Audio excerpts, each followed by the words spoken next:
재작년 제철고 1학년 문제인데 그때 뭐 제철고면 알잖아요. 전국에서 한 9등 정도 하는 학교야.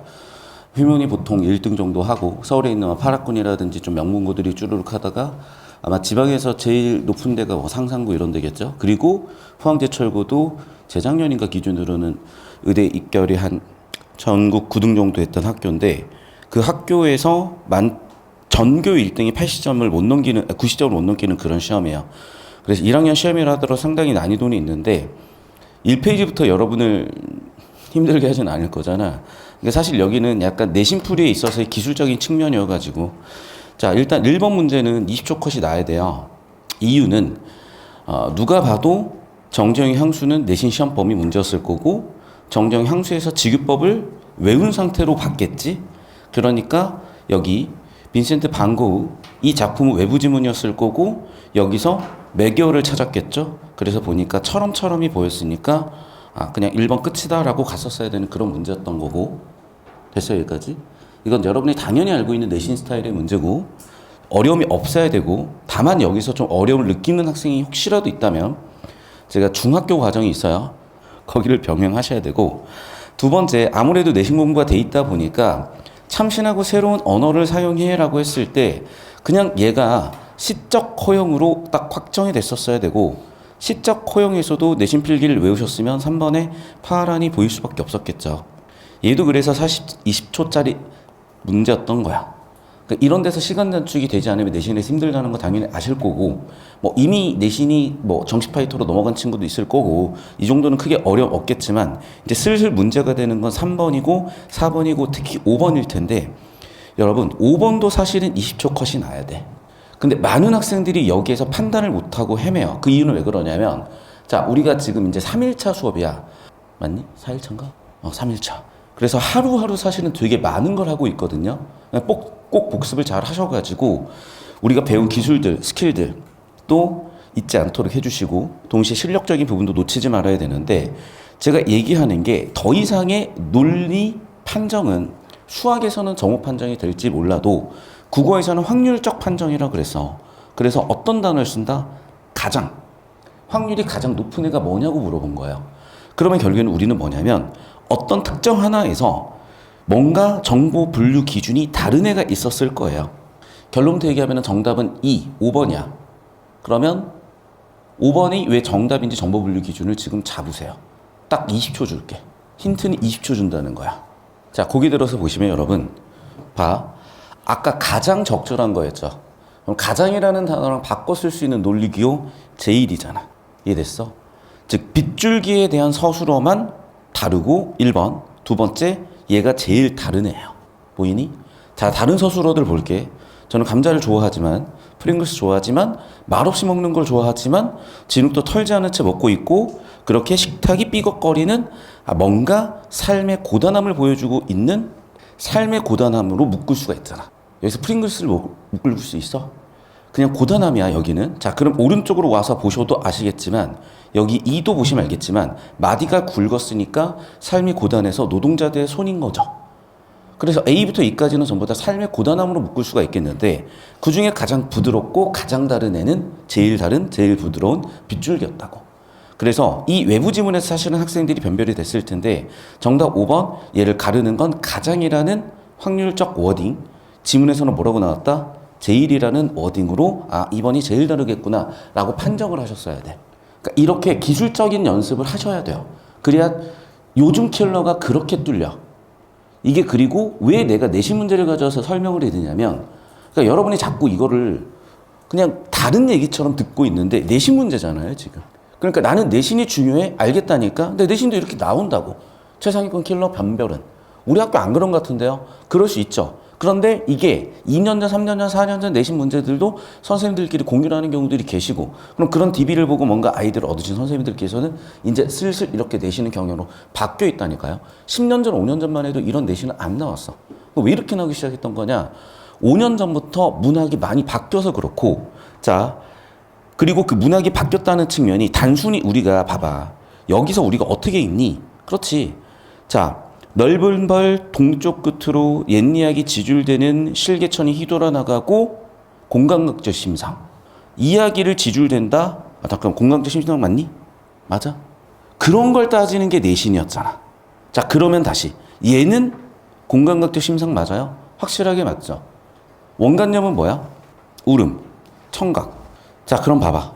원간염인 청각을 어떻게? 금빛으로 표현했으니까 청각의 시각화라고 한다. 이게 내신이잖아. 중1 때부터 했잖아. 열심히 받아줬고 있네. 이게 이제 조건반사야. 자동반사야.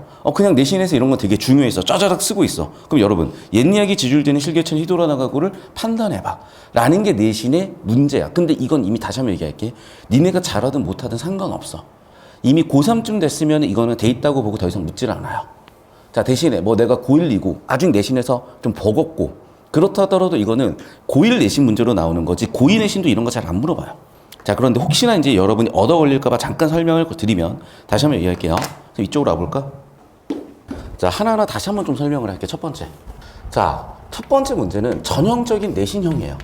그러니까 이거 외부 지문으로 우리가 지금처럼 그냥 학교 시험 범위 없이 공부하는 친구들은 사실은 1번을 고르기가 쉽지가 않은 게 지급법 매개열을 찾기에는 정보량이 되게 많거든. 그럼 어영부영 1번에서 답을 못 골라버리면 2, 3, 4, 5로 가가지고 보통 4, 5번에서 고르게 돼. 제가 그랬어요. 자, 그럼 봐. 다시 한번 얘기한다. 그럼 이 내신형 문제는 기본적으로 학교 필기에 대한 암기가 기본인 거 다들 아실 거고 그 암기도 N회독을 해서 이미 머릿속에 꽉 들어차 있으니까 얘를 보자마자 여러분은 지금 매개어 찾아야지 해서 가에선 이미 찾아져 있으니까 머릿속에 나에서만 확인해서 정답 끝 20초 컷이 나는 그런 문제였다는 거예요. 자, 두 번째도 마찬가지인데 두 번째 문제를 틀리는 이유는 여러분이 뭔가 모자라서가 아니라 역시 이게 학교 시험 범위였으니까 선생님이 여기에서 시적 호용을 얘기했을 수밖에 없거든. 그러면 그냥 시적 호용 파란이 보여서 3번 선지 체크 끝났어야 돼요. 얘도 그냥 당연히 20초 컷이었겠지. 자, 그리고 이제 세 번째 문제에서 조금 걸렸을 수가 있는데 수능은 절대 이런 거 안 나오는 거 아실 걸고. 자, 얘도 약간 내신 스타일이었을 텐데 A에 사용된 심상이라고 해버리면 선생님이 의도적으로 낚시한 거예요, 사실은. 봐봐. A에 쓰인 심상 보자. 뭐라고 돼 있냐? 밤바람 소리 말을 달리고야. 그럼 봐봐. 여기만 밑줄이 있지. 맞잖아. 그럼 얘는 시각이야, 청각이야, 뭐야? 사실 이런 문제는 내면 안 돼요. 왜 내면 안 되냐면 저 지금 이제 다시 대학원을 가려고 작년부터 알아봤는데 결국 이제 지방에서 못 간 이유 중에 하나가 제가 서울대 다닐 때 2학년, 3학년 과정이 거의 지방대에 있는 석사 과정이더라고요. 그래서 내가 학부가 왜 이렇게 힘드는지 봤더니 기본적으로 서울대를 간 친구들은 기본적으로 교수 정도의 지적 수준이 있는 가능성이 있는 친구들이다 보니까 학부 때부터 사실상 보통 지방대들의 석박사 과정을 다 넣어버려요. 그래서 실제로 서울대 4학년쯤 되면은 지방대는 박사 1년차 정도의 지적 수준까지 올라간다고 봐. 그래서 내가 지금 커리큘럼이 너무 깜짝 놀랐어요. 야, 석사 과정인데 이걸 배우고 있다고? 라는 걸 이제 다시 한번 보고 나서 지금 대학원 진학을 못하고 있는 상태인데 제가 서울대 4학년 수업 듣다가 여기서 돼지기 싸워요. 얘들아 봐봐. 말을 달리고는 무슨 심상이야? 첫 번째 가능성은 시각이죠. 달리는 거 보니까. 근데 얘들아 청각도 있지. 제가 옛날에 0.1톤 나갔어요. 그때 제가 뛰었으면은 쿵쿵 울리는 울림도 들렸겠죠. 즉 촉각도 돼요. 근데 이게 셋 중에 하나라고 결정하는 게 가능하냐고. 그래서 사실 내면 안 돼. 수능에서 이런 거 안 나와요. 근데 다시 돌아와서 이건 내신이니까. 학교 선생님께서는 이걸 뭐라고 하셨을까? 소리가 말을 달린다고 했으니까 청각의 시각화라고 했겠지. 그러면 이제 이 문제에서 여러분은 청각의 시각화를 찾아주셨을 거 아니야. 맞아? 그럼 판단해봐. 청각의 시각화. 자, 강우부터 오시면 알겠지만 얘들아 상황을 봐. 어둠이 있는데 비가 오는 걸 어떻게 할 거야? 소리로밖에 모르는 거야. 그래서 비가 온다 원간염은 소리야. 청각이야. 그런데 잘 봐. 뭘 적시는데 어둠을 적시는 건 뭐로 보는 거야? 시각이죠. 그래서 청각이 시각하죠. 일단 기억 오케이야. 자, 2번 선지 볼게. 소리 이가 시리다니까 이거는 청각의 촉각하죠. 시리다니까. 디귿은 향기는 그냥 그냥 후가 끝이야. 리을. 따스한 햇살과 바람과 나일락 꽃향기를 맡는데요. 햇살을 맡는다. 그러면 뭐니? 시각의 후각하죠. 5번 볼게. 소리를 발길로 찾으니까 봐봐. 발길로 찾아도 촉각이 될 수도 있고 시각이 될 수도 있는데 출제 의도상 기역 미음으로 정답은 2번 끝났을 거예요. 됐니 여기까지? 그러니까 사실 이제 이 문제는 저는 그래요. 이 문제는 내신 스타일의 문제를 많이 푼 애들은 뚫어 나갔을 거야. 자, 그래서 정리하면 이제 이런 스타일들이고, 자, 여기도 마찬가지입니다.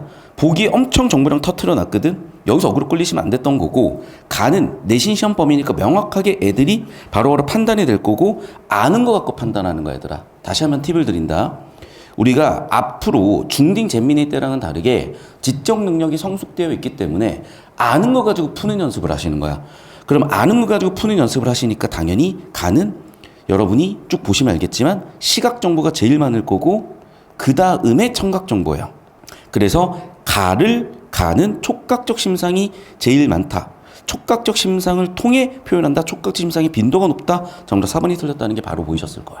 자, 내신은 이런 정도 해설이야. 그러니까 봐봐.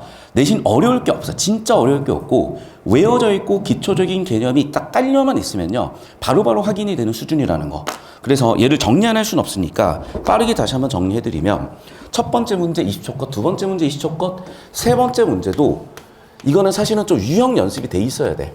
그래서 공감각적 심성, 이제 혓바늘 너무 나가지고 공감각적 심상을 내신 스타일로 반복하셔서 속도를 좀 높이시는 연습을 하셨어야 되고, 이게 필요한 친구는 밀착톡에 꼭 얘기를 하셔야 제가 보충자료 드린다고요. 그러니까 이게 되셨던 친구는 아까 제가 거의 뭐 한 40초에서 60초 컷 났던 거 보죠.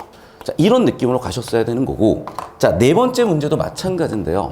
이거를 대부분의 학생들은 자기가 그냥 뚫고 가더라고. 자, 이것도 팁을 드리자면 가같이 범위의 작품 가지고 먼저 쳐내는 거야. 그래서 아는 정보로 판단을 딱 하시면 알겠지만 저기에 심상의 빈도가 좀 나오는데 제일 많이 나왔던 게 시각이고요. 그 다음에 청각이야. 촉각 일부 조금 있어. 그런데 촉각 중심이라 그랬으니까 당연히 정답이 보이셨을 거고, 마지막 5번이 제가 얘기하고 싶었던 거예요. 이게 되게 단순하지만 이게 수능 킬러 유형 중에 하나야. 그리고 이 수능 킬러가 그대로 내신에 박혀 있는 것도 보셔야 돼요. 자, 그럼 변별력은 얘들아 전부 다 변별력이야. 그런데 이거는 어쨌든 여러분이 시중에 풍부하게 널브러져 있는 내신형 자료들에서 해결이 되는데 얘는 상당히 귀해요. 얘는 지금 5개년밖에 안 됐어. 그래서 우리가 이제 이 수업을 유의미하게 들으시려면 이렇게 남들 못하는 거 같이 해가셔야 될 거고, 이쪽이 다시 한번 얘기한다. 이쪽이 문제인 학생들은 지금 중3 수업이 있어요. 여기를 무료로 열어드릴 테니까 오셔서 듣는 걸 제가 추천드리고, 자, 우리는 이쪽에 초점 두고 갈 거고, 그 이유는 왜 그런 거냐면 14페이지부터 풀어야 되는 문제들은 죄다 킬러 유형이야. 자, 그래 14페이지로 와볼게요, 여러분. 잘 보셔. 자, 뭐 내신 스타일로 정리를 했든 말았든, 자, 여기서부터는 그냥 수능 문제라고 보시면 되겠고, 수능 문제에서도 상당히 난이도 있는 오답률 높은 킬러 스타일을 그대로 갖고 있어요. 자, 그러면 우리가 시작품을 어떻게 읽어야 되는지 틀을 정확하게 드릴게. 이게 소설이든 시든 뭐든지 간에 항상 수능은요, 초반에 뭔가를 딱 세팅을 하고 가요. 자, 그리고 구조적으로 앞부분을 우리가 논설문에서는 서론이라고 하지만 여기를 촉발하는 부분이라고 딱 선지 워딩으로 박히니까 그대로 따라오시고, 자, 촉발하는 부분 초반부부터 뭐 하고 있어? 아침이고 승합 자동차라고 시간, 공간, 배경 세팅하고 있죠. 그래서 시간 세팅이고 배경 세팅이야. 자, 그런데 봐. 나이 어린 계집 아이 하나가 오른데, 자, 우리가 이렇게 뭔가 봐. 여기 지금 차디찬 아침이고 승합 자동차고 물론 중요한 정보들이고 함축적이니까. 그런데 아까 이제 제가 저번에도 말씀드렸지만 시에서 물어볼 수 있는 거 딱 7가지라 그랬죠. 그러면 지금 계속해서 뭐가 지금 빠져 있어? 시적 화자가 빠져 있지. 그럼 시적 화자가 생략돼 있다고 쳐볼게. 그러면 주어가 무엇을, 어린 아이를 뭐 하고 있어요? 오르는다? 결국에는 관찰하고 있죠. 이해됐어? 자, 그럼 여기까지 있는 정보를 어떻게 처리해야 되는지 제가 이쪽으로 와서 정리를 해드릴게요. 자, 여러분이 지금 보면은 막 풀었다 지웠다 썼다 지웠다 하는데 풀이 과정을 쓰세요. 답을 썼다 지웠다 하지 마시고. 아시겠어? 다시 한번 얘기한다. 과정이 있으면 결과는 나와. 과정을 정리하셔야 돼. 자, 그래서 저 작품에 지금 촉발하는 부분을 보시면 알겠지만 초반부에 시간, 공간 세팅이 되고 그 다음에 시적 대상이 나와요. 그런데 여기에서 특이한 게 한 가지가 보였어야 돼. 시공간에서 특이한 거 찾아. 뭐예요 그게? 잘 들어야 돼요 여러분. 우리가 정보를 분류할 때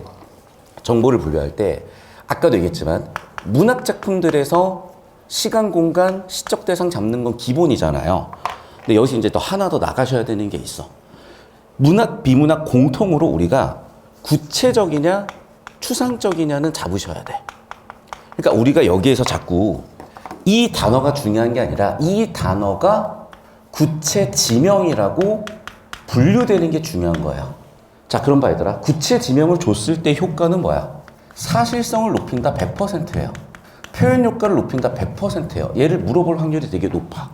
두 번째, 시적 대상을 제시하는 방법은 뭐였냐면, 자, 이 부분 되게 좀 이따가 중요하게 출제가 됩니다. 첫 번째, 시적 화자가 생략되어 있어. 그리고 시적 화자가 무엇을? 시적 대상을 뭐 하고 있어요? 관찰하고 있어요. 됐니, 여기까지? 자, 계속해서 이제 이쪽으로 와볼게요. 그런데 봐. 여기에서 어떤 학생이 좀 디테일하게 묻더라고. 선생님, 대조적인 게 어딨나요? 여기에 대조적이죠. 진진 초록. 초록인데 아주 진한 초록이야.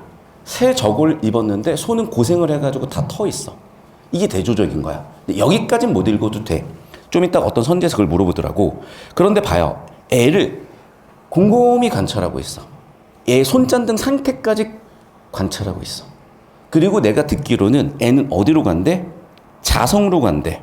그리고 구체적인 수치까지 나오죠. 그러니까 아이의 여정이 보여. 묘항산도 되게 먼데 심지어 이 차의 목적지는 묘향산인데 묘향산에서 멈추는 건 둘째치고 더 가야 돼. 자성까지 가야 돼.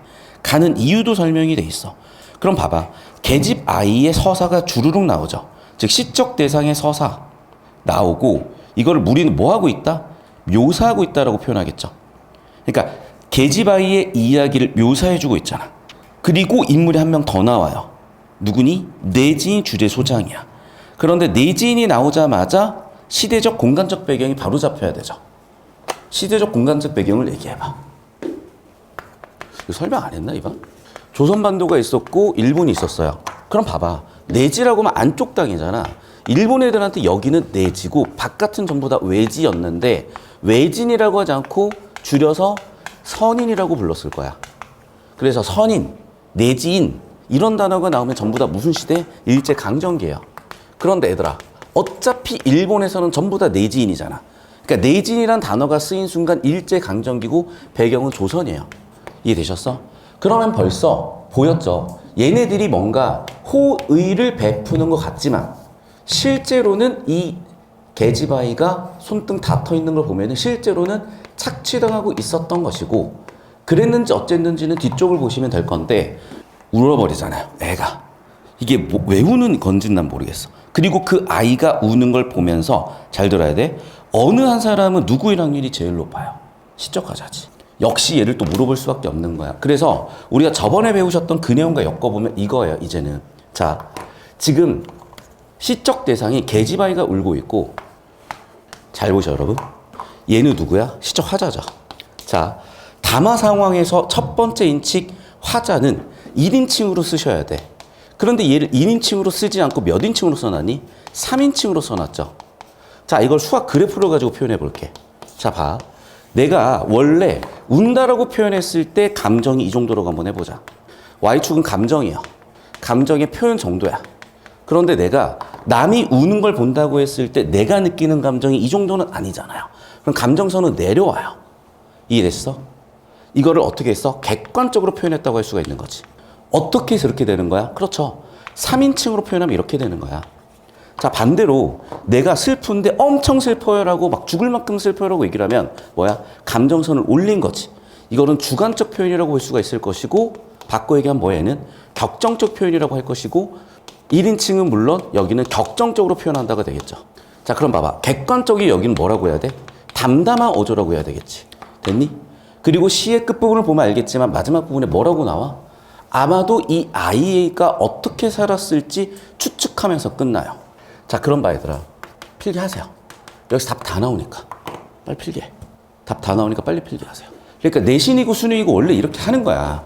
그러니까 자꾸 우리가 적당히 3등급, 뭐 4등급 우리가 원점수 한 60점에서 80점 맞을 수 있는 것만 하려고 하는 것 같아요. 왜 그러냐면 당연하지. 거기까지밖에 못 가본 사람들이 대부분이니까. 그런데 100점 뚫는 게 쉬운 거라니까. 진짜로. 별게 없어요. 그냥 이렇게 하다 보면 되어 있을 거야. 필기 빨리 해. 왜냐하면 이런 스타일로 문학 작품 분석이나 풀이 과정을 쓰셔야 수능 킬러가 잡혀. 그러니까 자꾸 여러분이 막 버텨. 이유를 대면서 저는 내신인데요. 저는 수능인데요. 순위고 내신이고 이렇게 하는 거라고. 변별력 높은 문제는. 필기하셨으면 자, 선생님 저한테 와볼까요? 여러분 봐. 일단 정답만 먼저 딱 볼 거고 여러분 틀린 선지 있으면 좀 이따가 질문 받아서 할 건데 일단 시적 대상은 판단할 필요가 없죠. 모든 선지에 다 들어가 있으니까. 그럼 시적 대상에 대해서 서술어 잡아. 초반에 뭐 했어? 관찰했죠. 두 번째 뭐 했죠? 시적 대상에 대해서 추측했죠. 4번 끝이죠. 이해됐어? 다시 한번 얘기한다. 보기 들어보세요.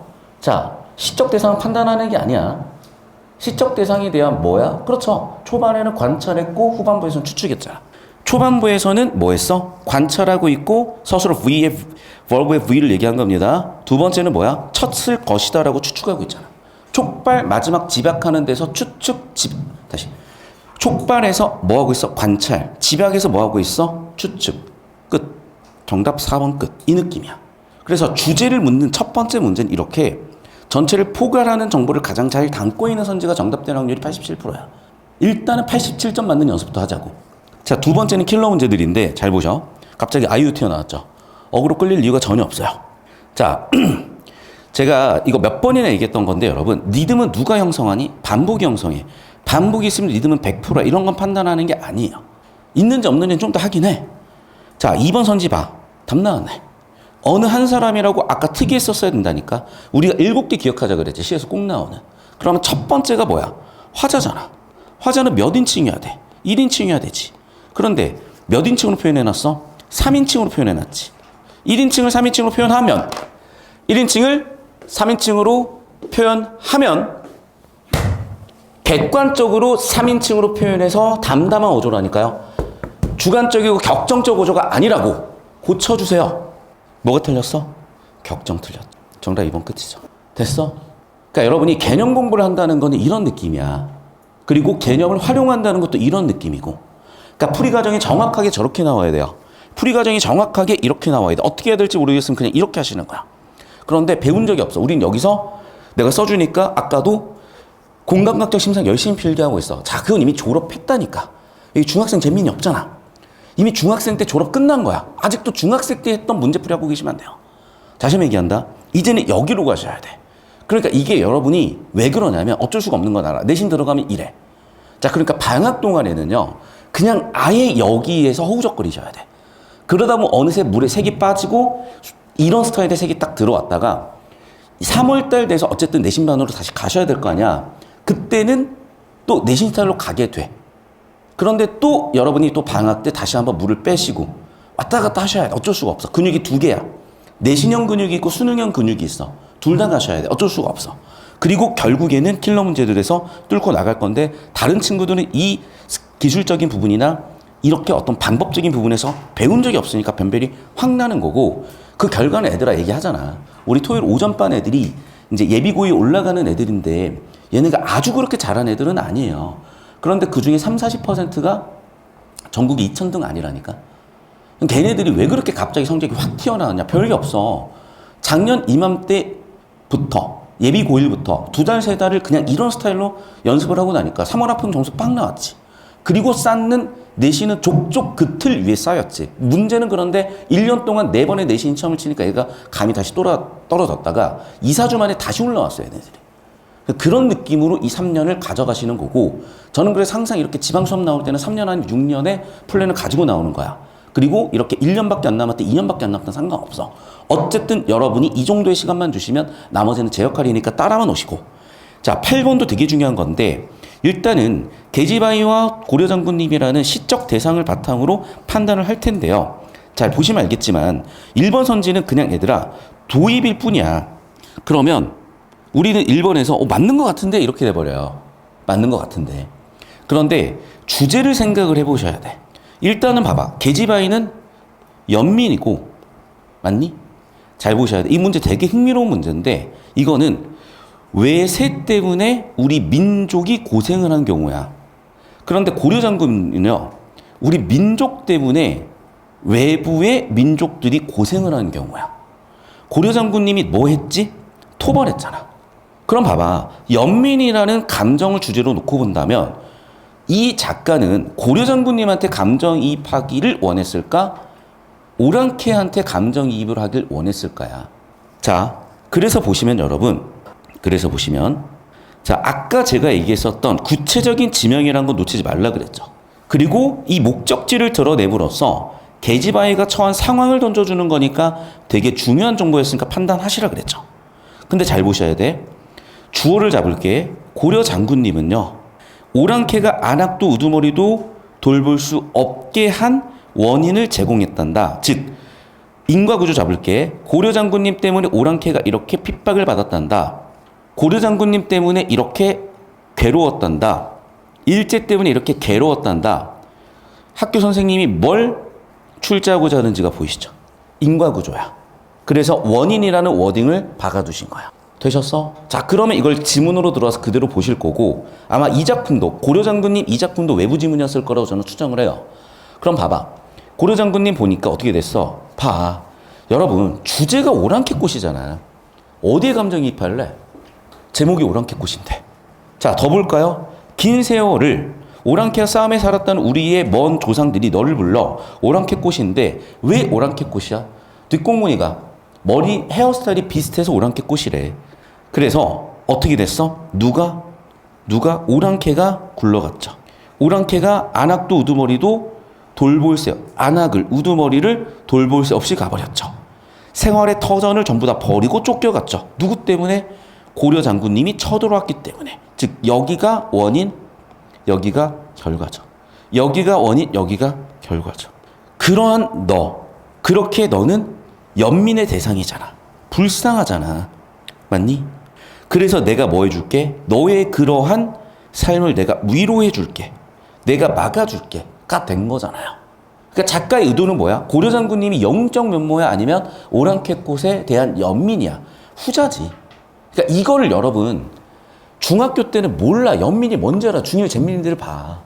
뭘 알아 걔네가. 근데 고1, 2, 3이 되셨으면 이제는 이 정도는 읽어내신다고요. 그러니까 이걸 원하는 거야. 중1 때, 고1 때 같은 작품을 배워도 다른 초점이야. 그래서 그런 다른 초점을 짚으신 학생들은 특히나 요즘의 트렌드가 인과구조를 잡는다니까 이번 같은 게 보여야 되는 거고, 그러면 꼭 이런 애들이 있겠지. 선생님, 1번 왜 틀렸는데요? 안 틀렸다고. 1번 맞아. 그럼 정답 2개예요? 가장 적절한 거. 아니, 그니까 1번은 왜 틀렸냐고요? 다시 한번 얘기할게요. 작가의 의도가 고려 장군님을 통해서 민족의 영적 면모를 보여주고 싶었던 걸까? 고려 장군님 때문에 오랑캐가 이렇게 불쌍해졌으니까 불쌍해진 연민을 표현하기 위한 수단이었을까? 후자지. 불쌍하다. 연민이다. 오랑캐꽃에 대해서 나는 이런 감정을 갖고 있다라는 것을 표현하기 위한 수단이었을 뿐, 우리 민족 영웅이야를 얘기하고 싶은 게 아니잖아요, 여기에서. 무슨 말인지 돼요? 아, 좀 춥다. 라고 얘기하면 춥다가 아니라 히터를 틀자가 될 수도 있겠고, 맞니? 왜 이렇게 공기 답답하지?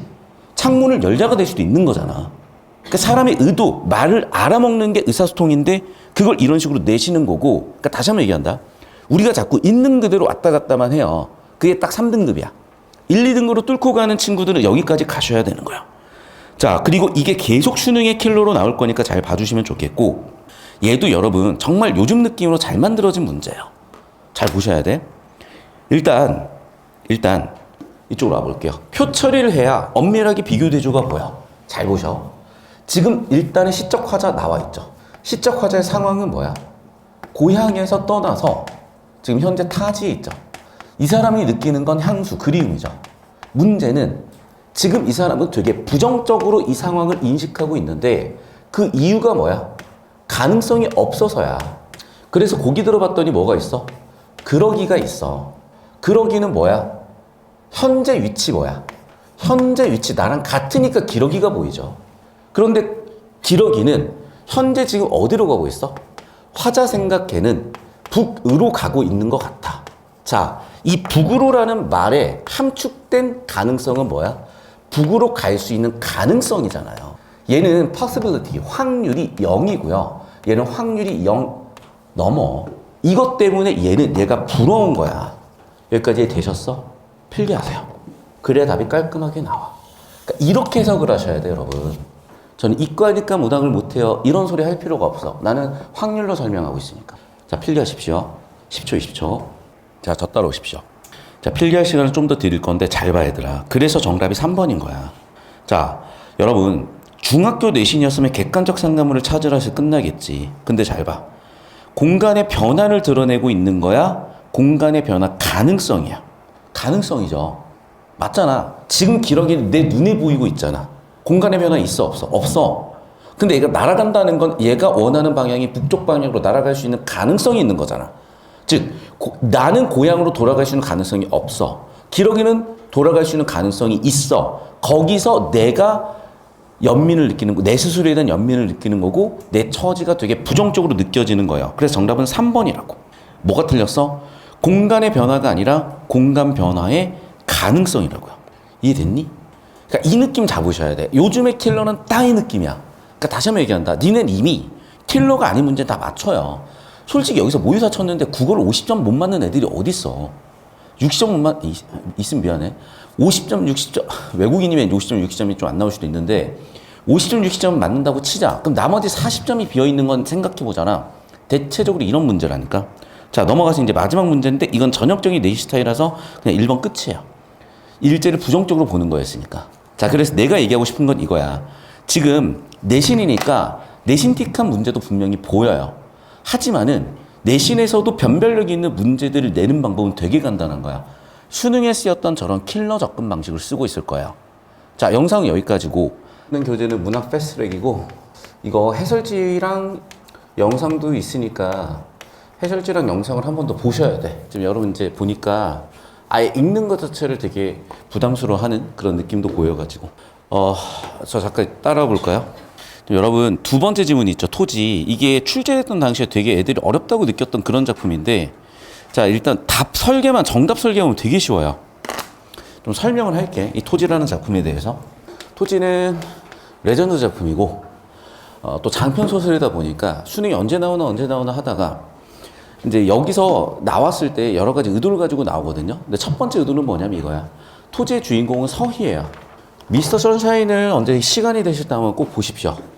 그게 최근 한 10년, 20년 새 우리나라에서 가장 사극 장르에서는 되게 괜찮은 작품성을 갖고 있고 그게 기존에 있었던 이런 토지의 영향을 받기도 했어. 그러니까 지금 보면 미스터 선샤인의 김태리 아니? 미스터 선샤인 본 사람. 이병헌 나오고 본 사람. 아무도 없다고요? 오징어 게임 본 사람. 손을 안 드는 거구나 이번엔. 본 거 맞아요? 방금 간식 시킨 사람. 손을 안 드는 거구나. 오케이, 알겠어. 내가 알아서 잘 알아먹을게요. 자, 여러분 눈빛만 봐도 전 알 수 있으니까. 자, 미스터 선샤인에 보면은 조선에서 가장 유력한 가문의 이제 자손들이 독립운동하다 다 죽고 손녀딸 한 명만 이제 가문의 상속자가 돼 있어요. 이름이 기억 안 나. 김태리였어요. 얘는 당연히 할아버지 입장에서는 독립운동 같은 거 제발 좀 안 했으면 좋겠지. 그래서 집에서 수나라. 그리고 친일파 집안에 재산 많은 집안에 시집가서 예쁘게 살아라. 라고 할아버지는 얘기하는데 얘는 밤에는 의병 활동하는 애예요. 암살해, 그래서. 그리고 물론 이제 서희가 그런 존재는 아니지만 되게 인물의 모티프를 잘 따왔거든요. 자, 우리가 이제 문학에서 특히 이제 서사 장르를 보게 되면 서사를 쭉 끌고 나가는 동력들이 있어. 그게 예를 들면 이제 시대적 배경일 수도 있어요. 아니면 어떤 특정한 소재일 수도 있어요. 자, 예를 들면 이런 거야. 갑자기 우리 집에 고무신짝이 날아 들어왔고 뭔가 되게 불길해. 그래서 그 고무신짝을 어떻게 처리할 것인가 서사를 쭉 끌고 나가기도 해요. 또 마찬가지로 뭐 일제시대가 터졌어. 뭐 갑자기 또 한일합병이 됐어. 또는 뭐 6.25가 터졌어. 그럼 그 사건 때문에 뒤쪽 전개가 쭉 이루어지기도 하죠. 그리고 어떤 특정한 인물 때문에 사건 전개가 이루어지기도 하고 어떤 사건이나 갈등 때문에 사건 전개가 이루어지기도 해. 자, 이 작품은 기본적으로 서희가 작품의 동력이야. 되게 특이한 인물이었고 개성적 인물이었고 그런데 이 서희가 처음부터 그랬던 존재는 아니야. 그래서 여러분이 보시면 알겠지만 이 문제가 왜 참 설계가 잘 되어 있냐면 학생들이 어려워하는 포인트를 짚으면서도 되게 명쾌하게 풀리게 설계를 한 건데 자, 지금 우리가 소설 전문에서 일부를 발췌해서 했기 때문에 기본적으로 왜곡이 깔려 있어요. 그렇다고 해서 이게 어떤 왜곡이냐면 교육적으로 유의미함을 만들게 한 왜곡이야. 이건 좀 이따 설명을 할 거예요. 자, 그러면 교육적으로 유의미한 주제를 담고 있는 게 기본인데 자, A 장면과 B 장면 사이에 어떤 정보 관계가 있는지를 찾으시는 게 핵심이었던 거야. 중간에 디귿 하나 끼어 들어가 있고요. 자, A는 아시다시피 의병들이 친일파를 습격하는 장면이었죠. 그런데 친일파가 어떻게 살아남아가지고 화가 나니까 화풀이를 해.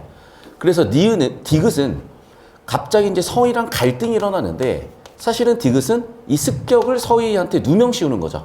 그래서 이 습격 때문에 이 갈등이 일어나는 인과관계에 있는 거거든, 얘들아. 여기까지 되셨니? 그래서 이 작품 전체를 관통하는 A 장면과 B 장면을 짚어내셨어야 됐고 그게 습격이었다는 것도 아셔야 돼. 자, 그러면 출제자는 왜 이 구조 세팅을 했냐? 아까도 얘기했지만 서희란 애가 B를 보면은 처음에 어떻게 하니? 모욕을 당하잖아. 그러니까 이제 얘네가 원래 서희가 이렇게 되게 유력한 가문의 유일한 상속자여서 재산을 물려받아야 되는데 쟤네가 아마 집사였던가 그럴 거야.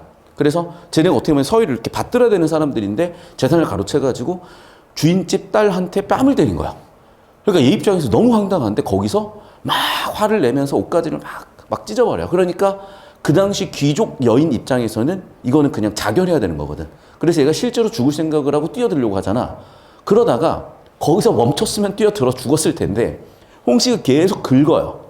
그러니까 이제 서희가 팍 돌더니 협박을 하죠. 그래서 B는 뭐냐면 서희의 각성 장면이야.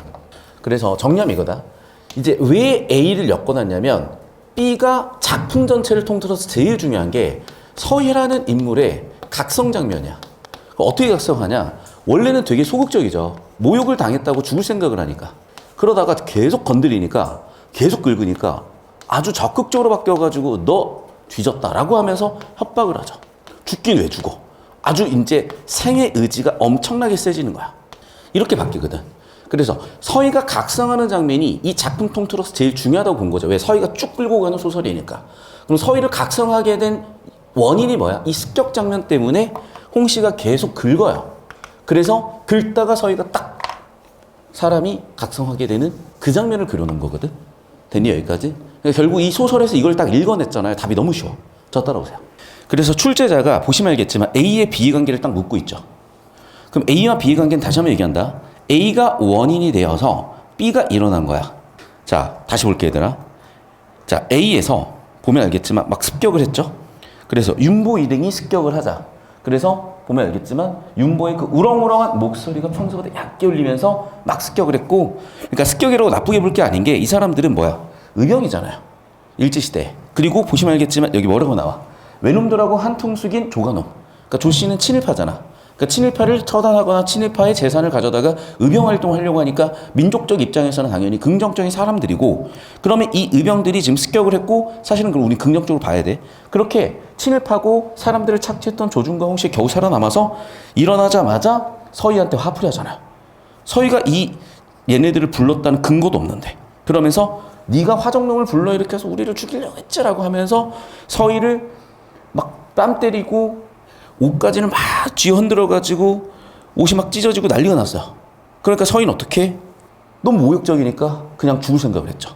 그래서 냅뒀으면 됐는데 옆에서 촤 막 이러면서 엄청 긁어대니까 서희가 갑자기 웃음이 딱 지나가면서 야 누구 죽으라고 죽어 내가? 라고 하면서 협박을 하죠. 야 내가 영리한 건 알지? 호랑이보다 무섭다는 것도 알지? 너 어떡할래? 라고 하니까 또 막 바락바락을 하면서 우리 암살이라도 할 거야? 막 이러면서 도망가고. 됐니? 그래서 사실은 여기에 서희의 비중은 크진 않지만 앞으로 소설의 서희 비중이 엄청나게 크기 때문에 서희라는 인물이 왜 그렇게 의지적인 인물이고 왜 그런 인물로 살아가는지를 보여주는 결정적 장면이었던 거고, 그 결정적 장면은 A 때문에 벌어진 거잖아. 그래서 아까 우리가 킬러 문제 봤었잖아요. 똑같아. 요즘은 트렌드가 뭐냐면 이 원인 결과라는 정보 간의 관계를 묻는데 자꾸 초점을 둔다는 거야. 이렇게. 그럼 봐. B의 인물 간의 대립 갈등이 나오죠. B의 인물 간의 대립 갈등이 나오죠. 그 원인은 어디였던 거야? A였다니까.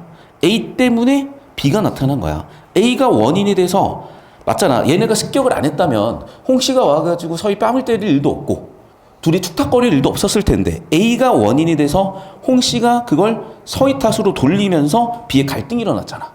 그러니까 다시 한번 얘기하지만 A가 B의 원인이라고 해야 정답인데 인과관계를 뒤집어서 써서 정답 5번 선지를 설계했다는 게 보이셔야 된다고. 여러분 첫 수업 때 뭘 배우셨냐면 경제 수업을 들으시면서 18학년도 6월에 뭐가 나왔어? 통화 정책의 효과를 만들어내기 위한 요건을 두 가지로 분류했잖아. 그래서 목적을 유형 분류했냐, 요건을 유형 분류했냐를 원인과 결과를 뒤집어 써서 오답선지 하나를 설계해서 그게 첫 번째 문제 정답 1번이었잖아요. 그러니까 이렇게 인과기주 뒤집어 쓰는 거는 전형적인 요즘의 유형 중에 하나야. 그런데 우리가 문학 정보를 바라볼 때 아까처럼 자꾸 공간각각적 심상을 찾으려고 하지 인과관계를 보려고 하질 않는다고요. 그러니까 여기서 되게 쉽게 풀어나갈 수 있거나 킬러 문제를 풀어나갈 수 있는 그 기술적인 측면을 자꾸 놓치니까 이거 조금만 연습하고 더 쉬어버리면 되게 편해요. 자, 하나 더 얘기할게. 자, 그럼 봐봐. A에서 B로 가는데 중간에 뭐가 있었어? 디귿이 있었죠. 그래서 디귿을 보시면 봐. 화정놈을 불러일으켰지라고 하면서 서희한테 누명 씌워서 서희 화풀이를 하고 있잖아. 역시 그럼 그 장면을 안 물어볼 수밖에 없고 정답은 3번이죠. 이해됐어? 그 결국 정리하면 이거예요. A 장면 더하기 디귿이라는 판단 때문에 결론은 뭐야? B가 일어난 거잖아. 이 공식이야. 괄호 대괄호 A 더하기 동그라미 디귿이 B를 만든 거잖아. 수학적 공식이라고 생각을 해버리세요. 그래서 정답 3번 끝인 거야. 그럼 이제 17번도 여러분이 내용일치로 풀었으면 1번부터 막 헷갈리는데 그게 아니야. 꼭 먹고 알 먹기인데 일단 삼수의 주장은 뭐냐면 설득이야. 그러면 주장 설득하게 한 근거는 1번 뭐야? 너 일단 친일파 처단할 수 있다. 야. 조가 친일파니까 친일파 처단할 수 있다. 제거할 수 있다. 플러스 2번은 뭐야? 너 의병하려면 돈 필요한데 걔네들 재산이 많으니까 너 의병 자금 될 수 있다. 야. 이미 얘는 알고 있었는데. 이해됐어요? 그래서 아까 대화 장면을 보시면 알겠지만 친일파 처단할 수 있고 의병 자금을 될 수 있다라고 얘기를 해요. 그리고 윤보 계획을 숨길 수 있음이 아니라 나를 신뢰해달라, 믿어달라고 얘기하는 거지. 그래서 다시 한번 얘기한다. 협박이 아니에요. 자신을 믿어달라. 그래야 신뢰할 수 있으니까 라고 얘기하는 그런 장면이야. 여기까지 되셨어? 그래서 다시 한번 얘기한다. 여기서 한 번 딱 끝난 거야. 자, 하나 더 얘기할게. 피지컬이 약한 학생들을 위해서 보기부터 보는 거를 추천을 드렸는데 내가 자꾸 내용일치 발췌독을 안 긁고 오는 이유가 있어. 실제로 여러 번 선배가 얘를 어떻게 풀었냐. 선생님, 신분질서학 사회적 관계는 변화를 겪잖아요. 그럼 3번 맞는 거 아니에요? 때로 대립하고 복잡해, 협력해. 즉 무슨 얘기야? 다 바뀐다는 얘기야? 유지도 될 수 있다는 얘기야? 유지도 될 수 있다는 얘기죠. 그래서 실제로 보시면 알겠지만 봉순이는 계속 아시아시 거리면서 조선시대 신분관계를 유지하고 있잖아. 보이니? 그러니까 결국 이거야. 일단 첫 번째는 이제 우리가 너무 이 국어라는 과목을 안 접한 느낌이 있는 친구들도 일부 있고요. 두 번째는 접했는데 뭔가 너무 내신틱하게 옆에다 쓰고 외우는 이해 없이 정리하는 그런 느낌도 보였어요.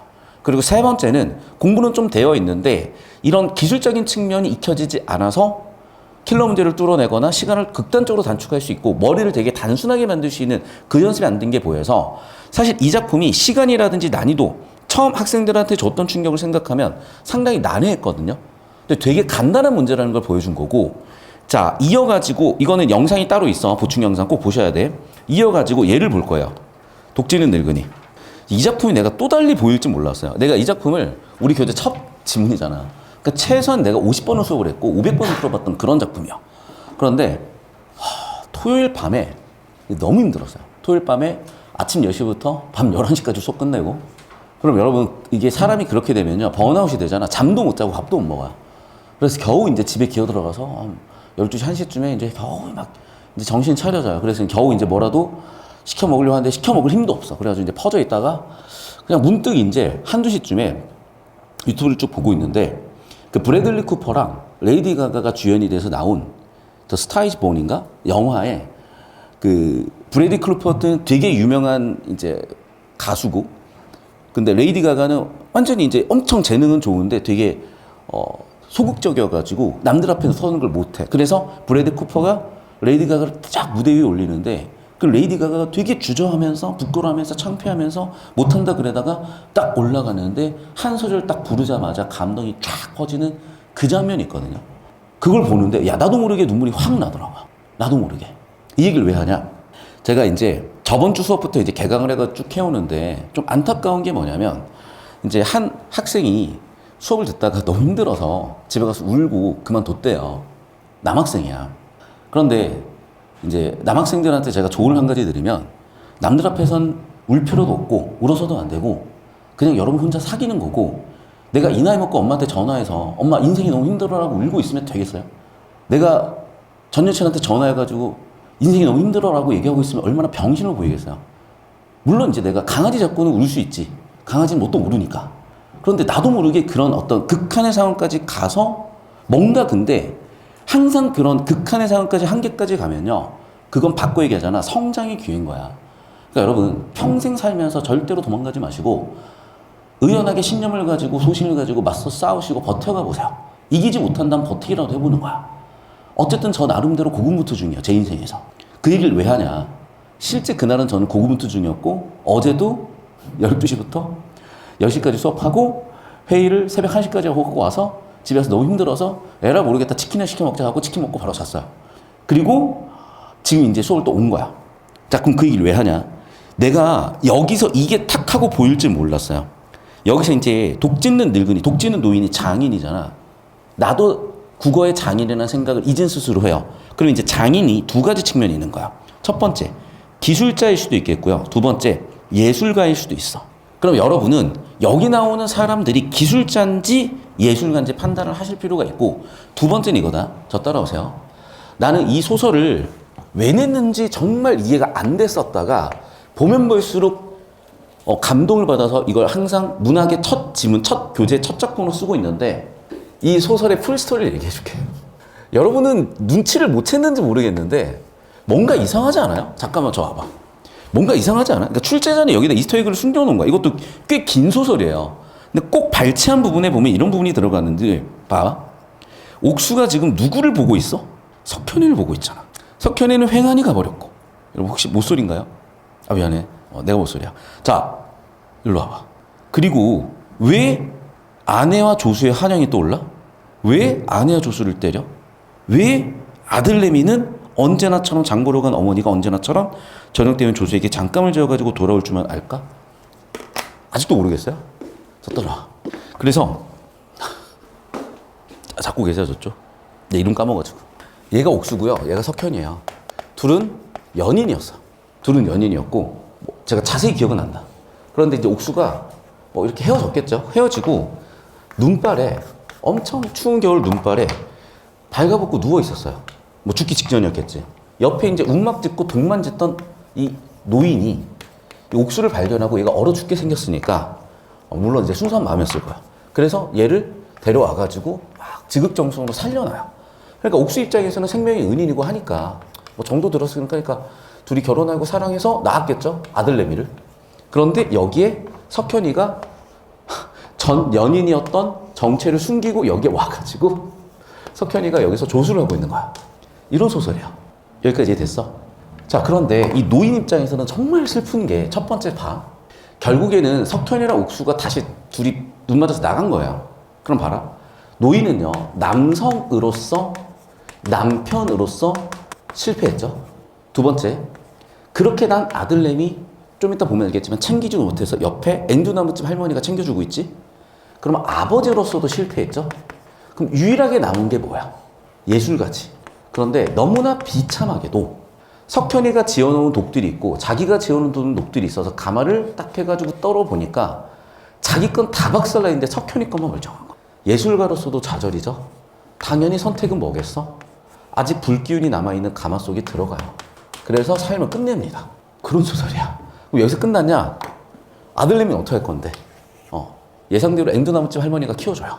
그래서 여기서 이 아들내미는 25살 장성할 때까지 크다가 마지막 엔딩 장면이 뭐냐면 옥수가 얘가 25살 됐을 때 찾아와가지고 울면서 손잡고 울면서 끝나요.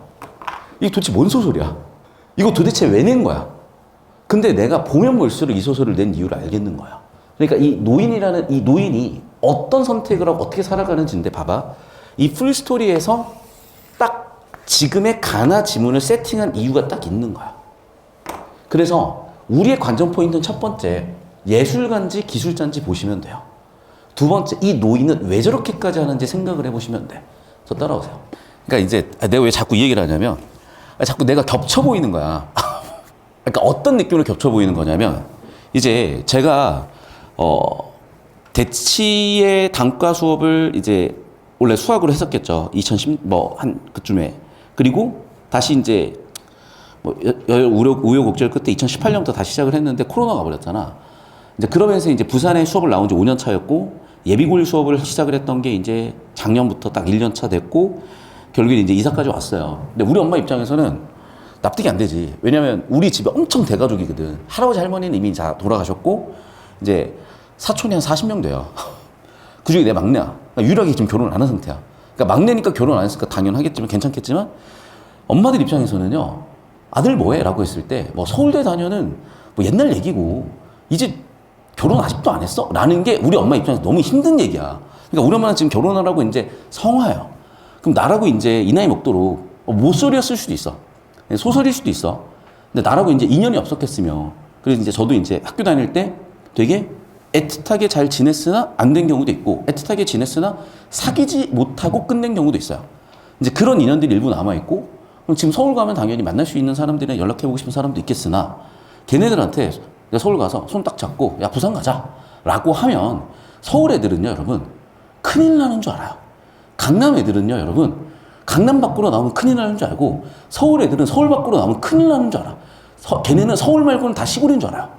걔네는 서울 말고는 다 소가 농사 짓고 있는 줄 아는 애들이야. 그렇기 때문에 걔네들을 데리고 와서 뭐 여기서 결혼해서 살자 이런 얘기를 하지도 못할 뿐더러 나이 먹고 보니까 이렇더라고. 인연이라는 게 내가 잡고 싶다고 해서 잡아지는 것도 아니고 내가 멀리하고 싶다고 해서 멀리 되는 것도 아니더라고요. 되게 자연스러운 그 속에서 만나지게 되는 거라고. 그래서 이제 나는 뭐 하고 살고 있냐? 이거 하고 살고 있어요. 이거 하고. 내가 얼마 전에 얘기했었잖아. 우리 이제 4년 전 제자가 군대 휴가 나와가지고 나 데리고 이제 막 같이 클럽 놀러 가자고 했을 때 내가 그 얘기 했냐 혹시? 이 새끼가 선생님보다 못생긴 애들 많아서 괜찮아요 라고 얘기를 하는 거 보면서 고마웠다고. 나도 알아. 아침에 일어날 때마다 내 인생이 얼마나 앞으로 또 열심히 살아야 될지를 다시 한번 의지를 다지게 하는 제후를 참 감사하면서 살고 있고 그런데 그럼에도 불구하고 아 그래 우리 제자가 나를 참 신경 써주는구나. 근데 내가 그랬어요. 내일 수업해야 되니까 못한다. 못 나간다. 우리 한 5분만 얘기하다 가자. 왜냐면 이제 반가웠으니까 저도. 근데 이제 제자가 그러는 거야. 아, 선생님 왜 그렇게까지 사세요라고 하는데 그냥 제 인생의 목적은 딱 하나예요. 저는 끝을 봐야 돼. 그래서 제가 국어 강사로서 여기서 뭘 하기로 했으면요. 그냥 끝을 봐야 돼요. 그래서 저는 아직 끝을 못 봤어요. 대신에 조만간 끝을 볼 수 있을 것 같아. 그래서 제 유일한 꿈은 딱 하나야. 진짜 박수 칠 때 은퇴하는 거야. 이 바닥을. 그리고 일본으로 가서 살지 미국으로 가서 살지 모르겠어요. 근데 제 꿈 중에 하나는 맨하튼 가서 김밥 파는 거야. 그래서 뉴욕의 백종원이 되는 게 제 꿈 중에 하나야. 진심이야. 그래서 여러분 10년, 20년 뒤에 갑자기 제 얼굴이 그려진 뭐 베스 김밥 이런 거 팔고 있을 수가 있어. 맨하튼 가봤더니 막 분점 한 2,000개쯤 있을 수 있어. 미국에 있는 모든 사람들이 김밥을 먹고 있을 수가 있어. 진심. 난 그런 거 하고 싶어. 하지만 어쨌든 오늘 이 순간만큼은 나는 이걸 해야 되거든요. 아마 이 노인은 그런 거 아닐까. 그러니까 나도 사실 연애하고 싶고 나도 놀고 싶고 여러분 노는 거 보면 알겠지만 정말 깜짝 놀랄 정도로 재밌게 놀고 있을 거야. 저 사람 누구야? 하고 싶을 정도로 지금 놀고 있을 거야. 제가 전 세계 어딜 가든요. 그냥 핵 인싸가 돼가지고 진짜 난리치면서 놀고 있을 거야. 나중에 한번 여러분 기회가 되면 만나게 되면 저일 거예요. 그게. 그런데 그런 거 다 필요 없고 지금 나는 이걸 해야 되거든. 그게 이 노인이야. 건강도 필요 없고요. 자기 목숨도 필요 없어요. 자식도 필요 없고요. 아내도 필요 없고 모든 거 필요 없어요. 그냥 이 사람은 예술 하나에 모든 걸 바친 사람이야. 그래서 소설 읽어 나가실 때 어떻게 읽어야 되는지 설명을 드릴게. 일단 기본적으로 초반부에서 인물, 사건, 배경 세팅이 딱 돼. 자, 그래서 인물에다 주황색 형광펜 칠 거야. 송영감이거든. 근데 송영감은 어떤 존재야? 자리에 누워있다 두 글자로 환자예요. 그리고 아파서 신음할 정도로 환자예요. 그리고 처가 왔는데 처가 아이고 우리 영감탱이 빨리 일어나서 장사나 해라고 하지 않고 약그릇을 놓고 있는 걸 보면 얘 입장에서도 건강이 우선이지 그렇죠? 독이 우선이 아닌 사람이에요. 그런데 송영감은 일어나자마자 뭐하고 있어? 독을 신경 쓰고 있고 그 독은요 실용적인 독이야 아니면 고담한 예술적 가치를 가지고 있는 독이야 후자죠. 그럼 여러분 송영감은 어떤 사람이요? 영감님이라니까. 영감님이 건강 잃으시면 죽어요. 그럼 이 사람은 자신의 생명보다도 뭐가 더 중요한 사람이야? 독이 중요한 사람이고 예술이 중요한 사람이에요. 이해되셨어? 그렇게 해서 두 번째 여기에 갔대. 여기에 가보니까 이제 어떻게 됐어? 웽손이 석현이가 걱정스럽게 볼 수밖에 없는 근간독들. 그럼 여기까지는 갈등은 없어요. 그런데 송영감이 그 상황에서도 비실거리면서 나와서 뭐해? 비통하게 절망하면서 이제 어떻게 하는 거야? 파괴하려고 하는 거죠. 그럼 절망 때문에 파괴하는 것 같아 보이거든. 그래서 웽손이가 어떻게? 만류해요. 그러면 여기서는 당장 갈등으로 읽혀. 근데 잘 봐야 되더라. 여러분, 웽손이는 송영감과 갈등하는 것 같아요? 아니면 친구로서 걱정을 해주는 것 같아요? 얘들아, 내가 갑자기 수업이 안 된다고 갑자기 여기서 막 다 찢어 발겨버려. 그걸 아이고 라고 하면서 봐주는 사람은 오래된 친구기 때문이겠지. 그래서 오랜 친구로서 웽손이는 뭐 하고 있어? 이해는 해요. 하지만 납득은 안 돼. 그래, 하지만 너라면 그럴 수 있겠지라고 이해는 해주고 있다고. 그런데 석현이는 달라요. 석현이는 달라요. 왜 다를까? 이렇게 달라요. 잘 봐. 성한 것도 있어요 라고 했고 부정을 탔어 라고 해. 그럼 보기에 힌트를 줬잖아. 석현이는 뭐 하는 사람이야? 기술자예요. 송영감은 뭐야? 예술가예요. 둘의 갈등은 왜 생기는 거야? 기술자로서의 가치관, 예술가로서의 가치관이 다르기 때문이라고. 그러니까 이런 게 왜 중요하냐면 그냥 미안해. 요즘 맨날 유튜브에 나오잖아. 이제 예를 들면 대통령 체포 찬성 반대로 서로 싸울 수가 있잖아. 근데 옛날에는 저는 그랬어요. 그걸 왜 반대? 그걸 왜 찬성해? 쪽이었어. 나도. 근데 어느 순간 되게 그게 내가 지적 능력이 떨어지거나 시민의식으로서 되게 미성숙하다는 생각이 든 게 그 사람들 나름대로의 인격이 있고 인권이 있고 생각이 있고 삶의 가치관이 있는 거예요. 그것조차도 존중하는 게 사실은 대단한 그릇이고 대단히 정신적으로 고양되어 있는, 정신적으로 성숙되어 있는 사람만이 할 수 있는 것 같다. 그래서 쉽진 않죠. 나랑 가치관이 다른 사람들을 그대로 보고 있는다는 게. 하지만 그것 자체가 내가 더 괜찮은 사람이 되는 과정이더라고요. 근데 어쨌든 나는 그러면서 이 양쪽 다 이해가 되거든. 석현이의 삶은 석현이의 삶대로, 송영감의 삶은 송영감의 삶대로 저는 이해가 되거든요. 그러면서 옥수는 또 이 와중에 석현이를 불안하게 보고 있고 이렇게 하면서 끝났단 말이야. 그럼 얘들아, 여기까지 끝나잖아. 주제는 뭐야? 그렇죠. 절망이에요, 송영감에. 오케이? 그래서 절망 때문에 송영감은 다 두들겨 깬 거죠. 그래서 A는 결국에는 뭐야? 그렇지. 송영감의 절망 그 자체죠. 자, 이러면 얘는 출제를 못 한다니까. 니네가 아직 인생이 시작도 안 됐는데. 왜냐면 봐봐. 너희가 원하는 학교에 들어가서 원하는 공간에서 원하는 사람들과 살고 있지 않잖아. 근데 성인이 되는 순간 여러분은 혼자서 해외여행도 가능하고, 원래 미성년자는 해외여행 혼자 못해요. 성년이 되면 혼자서 해외여행도 할 수 있고, 여러분 자취방도 알바해서 구할 수 있고, 여러분 대학도 재수라든 뭐라든 선택할 수가 있어. 그러니까 아직 여러분은 미성년자인 거고, 그래서 보호받기도 하는 거고, 선택권도 제한받기도 하는 건데, 불과 1, 2, 3년 뒤면 마음대로 하고 다닐 수 있잖아. 자, 그럼 이제 봐봐. 아직은 여러분한테 뭘 가르쳐 줘야 될까? 벌써 절망하는 걸? 그럼에도 불구하고 뭐 하고 있니? 이분은 독짓기를 그만두려고 하지 않고 있죠. 그러면 주제의식은 뭐로 가야 되는 거야? 절망으로 끝나야 되겠어? 아니면 그럼에도 불구하고 극복 의지겠어요? 그래서 저는 예전에 그랬어요. 그렇게 제 수업이 힘들다고 어렵다고 우는 학생들을 달래고 설득을 했거든. 근데 어떻게 보잖아. 그것조차 그에 대한 존중이 아니야. 왜? 걔는 그렇게 하기로 선택을 한 거거든요. 그래서 이제는 최대한 거리를 두되 너무 멀지 않은 거리에서 제 나름의 응원을 온 힘을 다해서 하고 있는 거라 라고 생각을 해주시면 좋겠고, 그래서 기본적으로 제 직업의 본질을 딱 생각해보면 싸이랑 다르지가 않아. 싸이도 봐봐. 뭐 하는 거야? 재밌게 놀고 관객도 재밌게 놀았으면 좋겠는 거야. 저도 마찬가지예요. 이 무대에 서서 국어라는 과목에 있어서만큼은 최고를 보여주고, 여러분도 여러분 인생에 국어라는 과목에 있어서 최고가 되기를 바라면서 수업을 하는 거거든. 자, 그럼 이제 다시 돌아와서 오른쪽 위로 가볼게. 자, 세 번째 장면. 이제 어떻게 됐어? 그렇지. 솜씨에 틈이 생기기 시작했다. 이제 능력이 박살나고 있어요. 나는 못 버티고 은퇴해요. 솔직히 저는 매년 매순간 제 수업 능력이나 강사로서의 능력이 더 성장하고 있어. 남들과 비교해서는 어떤지 모르겠으나. 더군다나 어떻게 됐어? 제정신도 아니야. 왜 제정신이 아니겠어, 얘들아. 마누라가 애를 낳아놓고 조수랑 바람나서 나갔다니까. 그러니까 어떻게? 아내야 조수를 때리는지 분간을 못할 정도로 이제는 뭐가 보여? 환영이 보인다고요. 내적 갈등이 극도로 가가지고 환영이 보이는 상태야. 그리고 어떻게 됐어? 손도 떨려. 건강도 안 좋아요. 열도 나요. 다시 한번 쓰러지듯이 거의 목숨이 위태로운 상황 정도로, 이런 상황에도 불구하고 이 사람 뭐 하고 있니? 일어나 봤더니 더 큰 문제가 생겼네.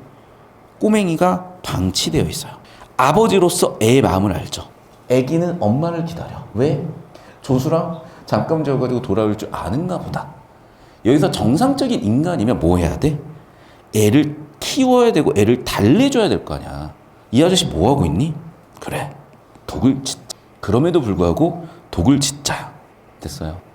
그래놓고 쓰러졌다가 일어났어. 누구 때문에 일어났어? 애 때문에 일어났어요.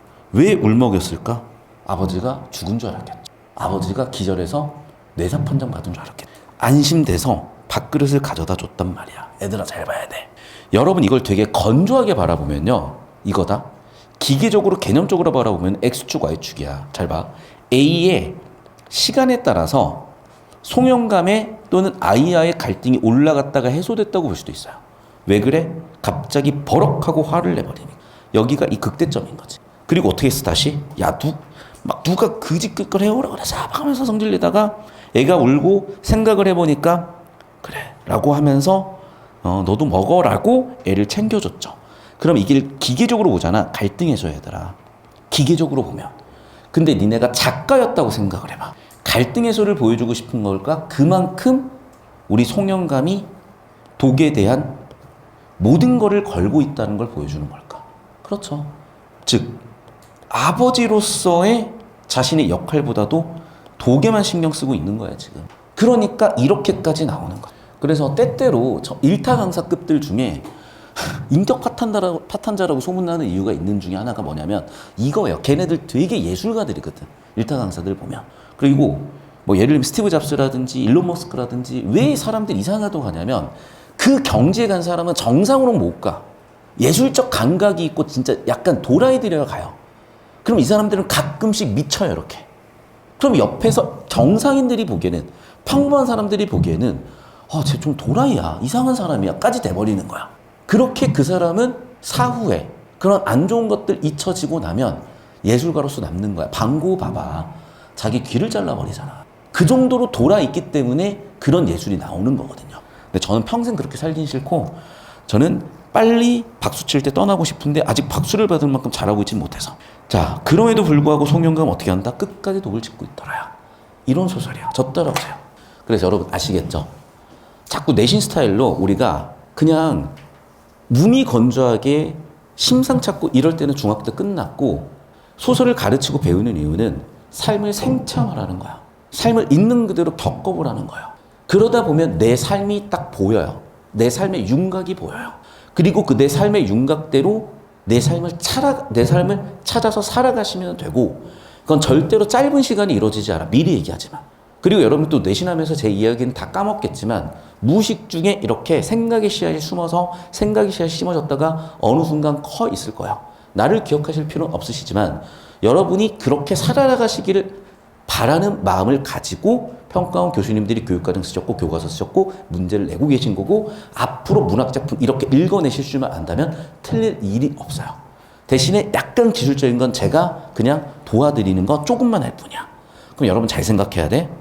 글의 주제는요. 글의 주제는 좌절로 끝나야 되고 능력의 한계로 끝나야 될까요? 그럼에도 불구하고 극복 의지로 끝나야 될까요? 자, 좌절이죠. 한계죠. 좌절과 한계죠. 그럼에도 불구하고 극복 의지로 가야 되는 거 아니니? 그래서 당연히 5번은 주제죠.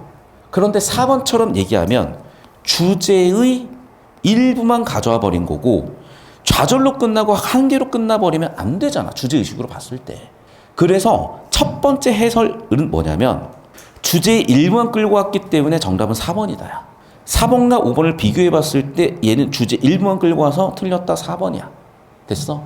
그런데 여러분한테 좀 더 친숙한 해설은 뭐냐면 B의 과정에 부딪힌 장인으로서의 능력의 한계가 아니다라고 여러분 풀고 싶을 텐데, 저는 약간 납득하기 힘든 게 여러분, 이것도 능력의 일종이라고 볼 수 있지 않을까? 내가 건강이 안 좋아서 수업을 못한다?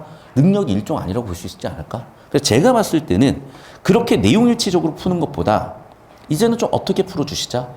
이 글 쓴 사람과 문제 출제한 사람의 의도를 생각을 해보면 주제는 뭐다? 예술론을 불태우고 있는 거죠. 뭘 극복하면서? 갈등을 극복하면서 예술가적 집념, 이걸 보여주고 싶은 거 아니야? 근데 한계에 부딪혀서 좌절했다, 가에만 초점을 두거나 한계에 부딪혔다, 능력의 한계에 대해서 끝나버리면 그 다음 서사가 없잖아. 그 다음 서사, 극복의 의지의 서사가 없잖아. 여러분 평생 여러분은 수도 없이 주저앉으실 거고요. 일어나실 거예요. 여러분의 인생의 꽃길만 있기를 저는 정말 진심으로 바라지만 그 어떤 인생도 꽃길만 존재하진 않더라고. 그래서 다시 한번 얘기할게. 좌절과 한계에도 불구하고 극복 의지까지 나아간 5번은 괜찮은 선지. 거기서 멈춰버렸기 때문에 4번을 틀린 선지로 출제한 게 의도 아니었을까 싶고, 당연한 얘기지만 이 사람은 자신의 뭐 때문에, 그렇죠, 기준 때문에 다 두들겨 깨는 거죠. 또 예술가적 집념 때문에 계속해서 일어나는 거죠. 그래, 그 얘기야. 1번하고 5번이 나는 본질적으로 뭐가 다른지 모르겠어요. 2번은요, 자 봐, 장인의 가치 판단의 결과로 두들겨 깨버리는 거죠. 그런데 B에서는 소재가 됐을 것이고, 3번 선지, 주변인과의 갈등과 한계를 보여준 거죠. 여기는 내적 갈등과 한계를 보여주고 있는 것도 맞긴 해요. 근데 궁극적으로 어디까지 가셔야 된다? 능력의 한계나 좌절로 끝나시면 안 되고 극복 의지까지 가셨어야 되고, 그런 측면에서 주제를 풀 세팅해 놓은 5번은 괜찮은 선지고 4번이 틀렸다고 본 거 하나 더, 굳이 여러분한테 익숙한 표현이라고 한다면은 B는 뭐다? 뭐 능력의 한계가 아니라 건강의 문제다라고 볼 수도 있는데, 어쨌든 해설 빨간색 1로 해설을 하시든 2로 해설을 하시든 답은 일단 고르실 수 있어야 되겠고, 만약에 오늘 해설 1이 이해가 안 된다고 하더라도 차차 우리가 이 수업을 졸업하는 약 20일 뒤쯤이 되면은 뭔가 다른 경지가 보이기 시작하실 거야. 자, 됐고. 자, 넘어가서 22번을 볼 거야. 자, 그럼 봐봐. 지금 이 작품에서 되게 중요한 것 중에 하나는 뭐냐면 외적인 갈등과 내적 갈등이고, 자, 가에서는 외적 갈등이, 나에서는 내적 갈등이 나와 있는데, 가에서 외적 갈등에서 가장 첨예하게 대립하는 거는 누구와 누구야? 그렇죠. 기술자와 예술가로서의 갈등이고, 그래서 노인과 석현의 갈등이고, 이 갈등의 근거는 이면에 깔려있는 건 뭐였다? 전제가 다르다. 뭐가 다르다? 가치관이 다르다. 그래서 정답은 몇 번이다? 5번인 거죠? 아니, 3번인 거죠? 전제 가치관이 다르다. 기준이 다르다. 그래서 정답은 3번이구나. 여기까지 되셨니? 자, 필기 정리하시고. 자, 그 다음에 제가 아까 그래프를 그려드린 이유는 그 다음 문제 때문인데, 그냥 자꾸 개념을 기계적으로 받아들여 버리면 이 다음 문제 1번 선지가 맞다 돼버리죠. 봐. 맞잖아. 시간 흐름에 따라서 화냈다가 가라앉았으니까 갈등이 해소된다가 괜찮아 보인다니까, 기계적으로 보면. 근데 작가의 의도를 생각하고 출제 의도를 생각하면 당연한 얘기지만, 송영감은 그 정도로 예술혼을 불태우고 있고요. 아버지에 대한 자신의 역할을 버리면서까지도 예술혼을 불태우고 있다니까 4번 되셔야 되겠고. 자, 마지막 이 문제는 뭐 메가스터디 1, 2타를 비롯해서 오해설 논란이 뒤지게 많았던 거고, 그냥 깔끔하게 제가 정리해 드릴게요. 잘 보셔야 되더라. 문장 구조 잡아. 그럼 여러분, 자, 힘으로 벌떡 일어났지. 여러분, 벌떡 일어나는 것은 무슨 묘사야? 시각 정보죠. 그런데 여러분, 주황색 현관펜 친 제인만이 아닌 어떤 힘으로는 시각 정보야, 내면 심리야. 내면 심리죠. 두 번째, 느껴지는 내면 심리야, 시각 정보야. 내면 심리예요, 여러분. 이해됐어? 그래서 당연히 얘는 둘 다 뭐라고 읽으셔야 돼? 시각이 아니라 둘 다 내면 심리라고 읽으셔야 돼. 그래서 정답 5번인 거예요. 그럼 또 누군 물어봐. 선생님, 심장이 박살나는 건 시각 아니에요? 심장이 박살나는 거 눈으로 본 사람이 있습니까? 뭐 해놨어? 비유했을 뿐이잖아. 원관념은 다시 한번 얘기한다. 뭐야? 내면 심리고 내면 심리예요. 다만 나에서는 뭐가 있어? 시각 정보도 일부 있을 뿐인 거고. 이해됐니? 둘의 공통점 뭐야? 내면 심리, 내면 심리. 정답은 시각적 묘사가 아니라 내면 심리. 정답 5번 끝이었다고. 영상 여기까지입니다. 라고 생각되는 학생이 있으면 손 한번 들어볼까? 번쩍 들어봐. 고사. 다시 손 번쩍 들어봐요. 기초기는 좀 약한 거 손 내리시고. 보충 교재를 하나 드릴게요. 그건 자습하시면 충분히 잡히니까. 자, 그리고 얘인데 이제 당분간 뭐냐면 여러분, 그러니까 잘 생각을 해봐. 우리가 소설을 공부한다는 게 뭘지라고 생각을 해보잖아요. 뭐 직유법 찾고 은유법 찾고 서술상의 특징 찾고 이게 아니라니까, 진심. 그런데 그러면 뭘 물어볼 건데라고 했을 때 이게 그 내신을 내는 그 구조 속에서는 물어볼 수가 없어요. 그래서 내신을 내는 구조 속에서는 직유법, 은유법 같은 거 찾아 써라. 이렇게 될 수밖에 없는 거야. 물론 그거에 대해 대학 가는 건 맞아. 그러니까 그걸 하지 말라는 건 아닌데, 뭐라 그럴까? 이게 약간 보법이 다르다고 해야 되나? 그러니까 자꾸 이제 막, 뭐 실버가 뭐 뭐 골드 가고 이런 게임을 얘기하고 있지 말고 애당초 그냥 뭐 그런데 마스터에서 놀고 그러면 되지 않겠어요? 그냥 약간 개념이 다르다. 다른 게임을 한다고 생각을 하고 받아들이시면 좋을 것 같고 우리 아까 독 짖는 늙은이에서 이어지는 거거든요. 사실 저한테도 되게 중요한 작품들 중에 하나인데 이거는 여러분 얘기죠. 자, 여기 지금 한강이라는 작가가 뭐 노벨상 타가지고 되게 유명하다는 건 알고 계실 거고 신경숙이라는 작가는 그래서 한강 이전에 여류 작가 중에는 가장 또 작품성 인정받는 작가고 그 작가가 자신의 이야기를 하는 소설이에요. 그래서 똑같이 가보자. 항상 소설의 초반부에서는 뭐를 세팅하고 간다? 인물, 사건, 배경 세팅인데 어쩔 수 없이 배우셔야 돼.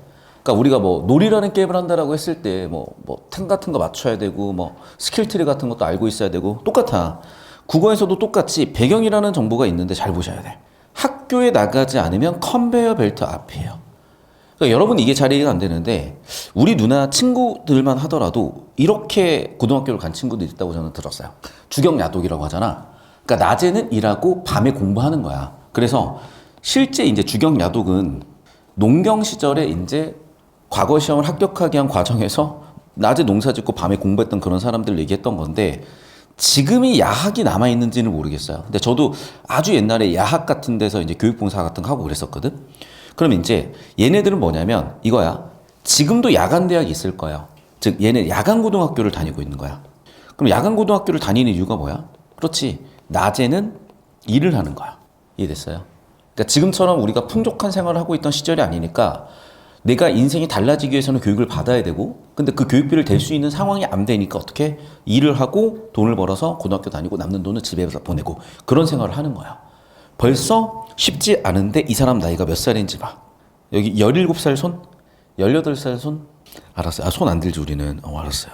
보면은 17의 나라고 하는 거 보이시죠? 그러니까 왜 이 작품들이 나오냐면 여러분 고1 때 윤동주 작품을 배우는 이유가 있어요.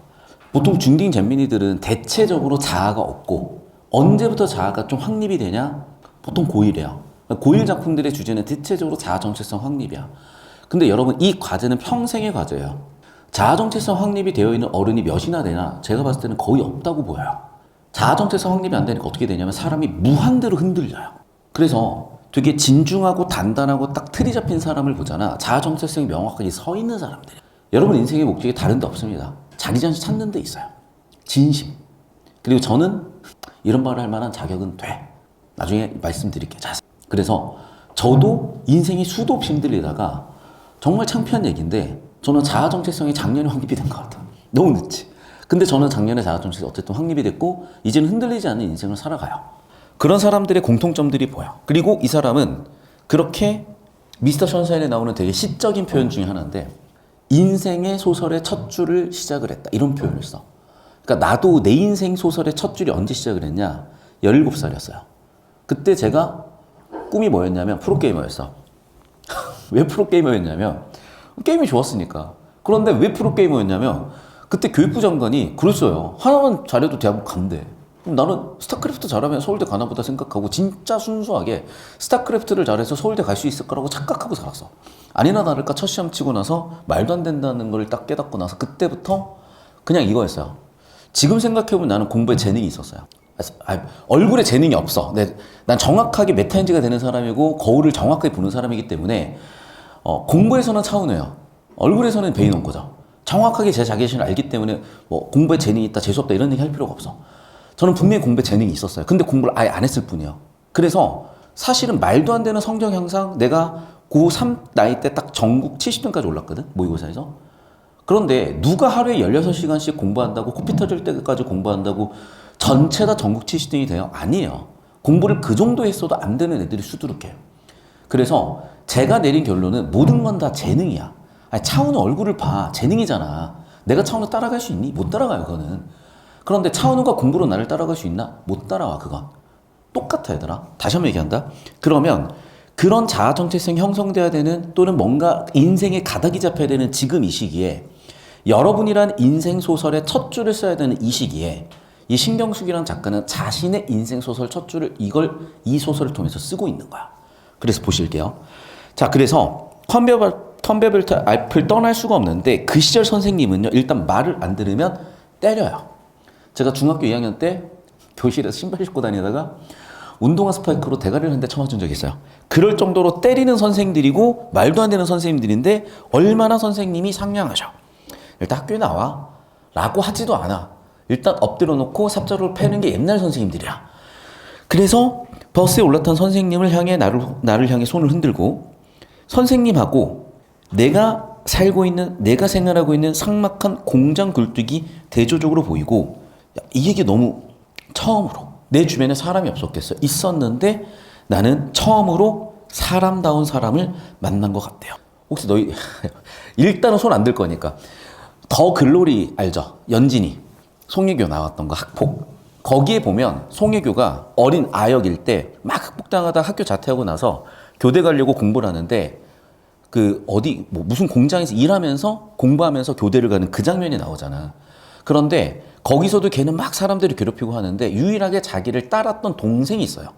그러니까 둘한테는 서로가 처음으로 공장 속에서 사람다운 사람을 본 거겠지.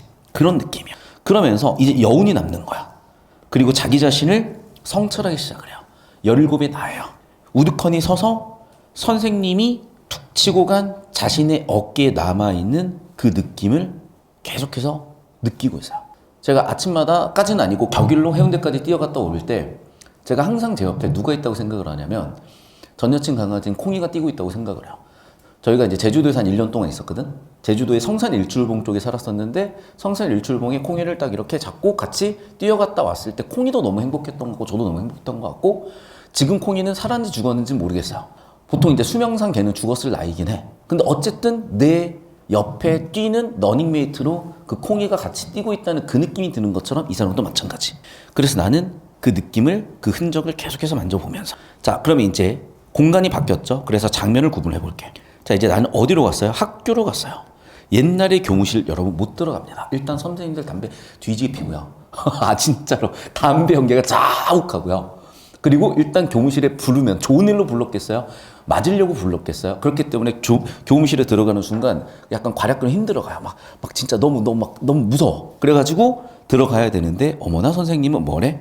때려야 되는데 반성문을 써오래. 그래서 정말 친절하시죠. 하고 싶은 말 다 써서 와버래. 이런 선생님 없어요. 한 반에 60명, 100명이에요.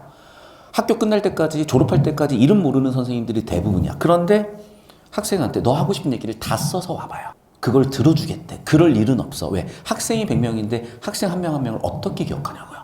벌써 감동 포인트 두 번째요. 그런데 얘도 되게 특이한 애예요. 반성문 써오라면 어떻게? 잘못했습니다. 한 줄 끝인데 얘는 대학 노트를 사요. 그래서 우다다다 쏟아내요. 어떻게 쏟아내요? 자신의 인생 소설을 왈칵 쏟아내요. 벌써 시적인 표현이고 예술가적 표현이죠. 그렇게 다시 한번 자기 자신 17의 나는 써요. 나는 이러한 생을 생각하지 않았고 나는 이렇게 살고 있어라고 썼으며 현관에 치지 말자 미안해. 그렇게 우다다다 쏟아내서 선생님한테 가져다 드렸더니 이 선생님 정말 은인이죠. 나한테 삶의 이유를 내 인생을 툭 하고 던져주고 너 소설 써보는 게 어때? 라고. 여러분 인생 살면서 이런 경험이나 기회가 어느 한순간에 올 거야.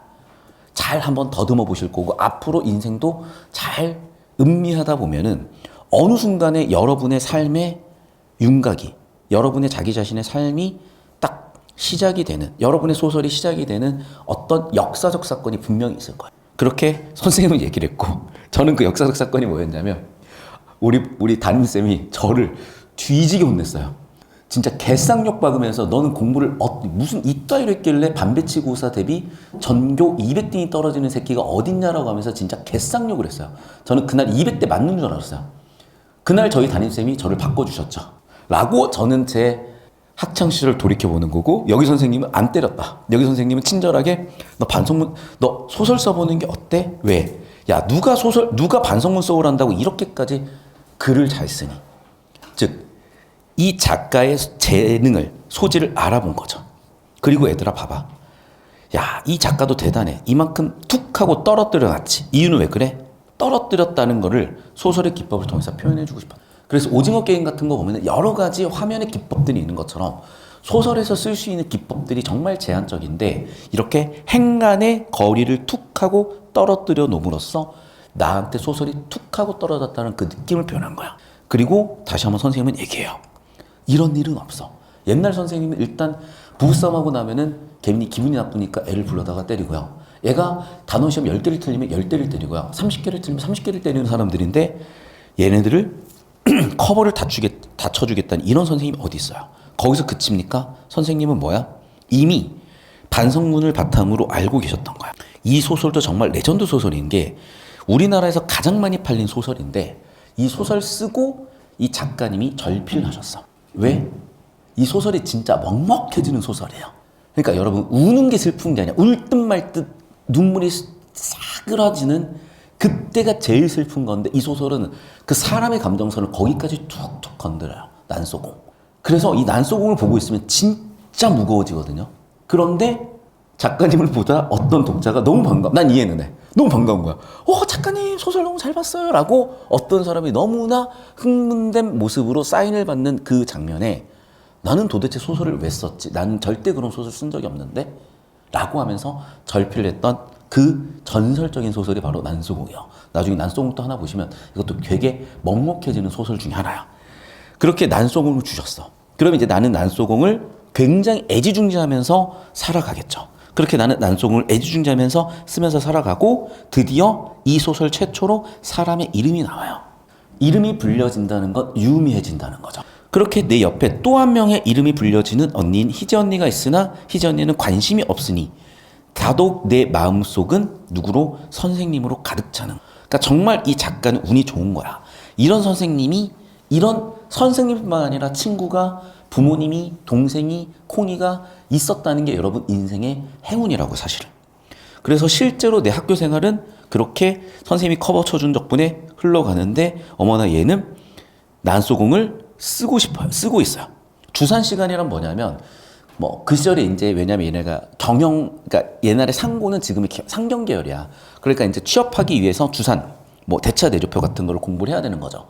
요즘으로 치면 미적분 시간이야. 미적분 시간에 얘는 소설 쓰고 있고 미술 그림 그리고 있는 거야. 그래서 이제 난소공을 옮겨본다는데 여러분 옮겨본다는 두 글자로 뭐라고 하니? 위대한 작가의 작품들을 그대로 베껴보는 거예요. 그림에서든 조각에서든 음악에서든 소설에서든. 그러면서 자기의 능력치가 늘어나는 거거든. 그러면서 여기는 뭐 하는 거야? 그렇죠. 난소공의 습작 장면이죠. 그리고 점점점 17에 나는 이제 어디에서도 이게 정확하게 아마 봤을 거야. 정확하게 더글로리의 그 송혜교가 그 공장에서 일하면서 주경야독할 때 그 모습이야. 얘가 일하면서 공부하거든. 얘는 일하면서 소설 쓰고 있는 거예요. 그럼 봐봐. 옮기는 거니까 고. 이거 문법에서 우리 뭐라고 배웠지? 인용의 조사라고 배웠잖아. 이해됐니? 그래서 내 삶과 난소공이 겹치는 그 장면을 쭈루룩 보여주고 그리고 갑자기 어조가 좀 바뀌어요. 이젠 어떻게 됐어? 그렇죠. 다시 한번 그 시절의 기억을 더듬어 보잖아. 아마 선생님이 소설이 아니라 시였다면, 노래였다면, 춤이었다면 나는 아이돌이 되어 있을 거란 얘기야. 나는 뭐가 필요했어? 꿈이 필요했고요. 이유는 학교에 가기 위해서. 큰오빠의 가발? 큰오빠가 벌써 대머리일 리는 없잖아. 백혈병이나 그런 거 아니겠어요? 큰오빠의 가발을 위해서다. 큰오빠가 아마 병에 걸렸겠지. 그렇게 공장 굴뚝의 연기를 참아내며 내 벅찬, 내 정말 견디기 힘든 내 삶을 살아가기 위해서 그런 꿈이 필요했던 거고 그렇게 우리나라의 가장 위대한 소설가의 소설이 그렇게 시작이 됐대요. 그리고 나서 나는 이제 다시 현실로 완전히 돌아왔어요. 그렇게 나는 현실로 완전히 돌아와서 그 예전에 그 기억을 왜 떠올려 봤냐면 이것 때문이에요. 왜? 글을 쓰기로 마음먹었을 때는 극복한 것 같았대요.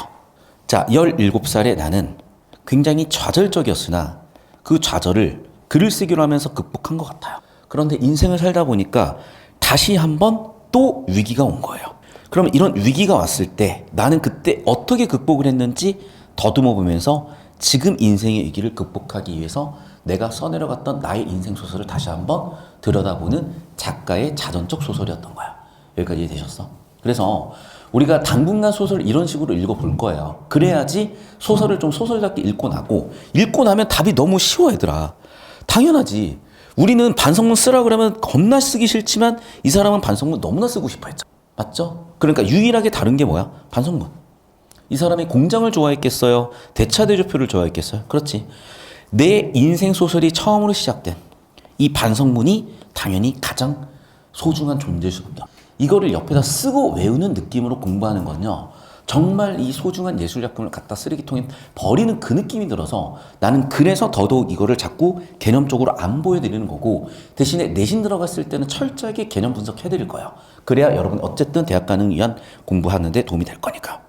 두 번째는 이건데, 자, 이제 내가 아까 설명한 부분인데요. 학생들이 이 인과관계라는 걸 잘 모르는데, 얘들아, 소설에서 인과랑 반대되는 개념은 우연적 전개야. 그래서 오징어 게임 보면은 필연적으로 볼 수 있는 인과관계를 성립시키기 위해서 중간중간에 다 집어넣어. 예를 들면 봐봐.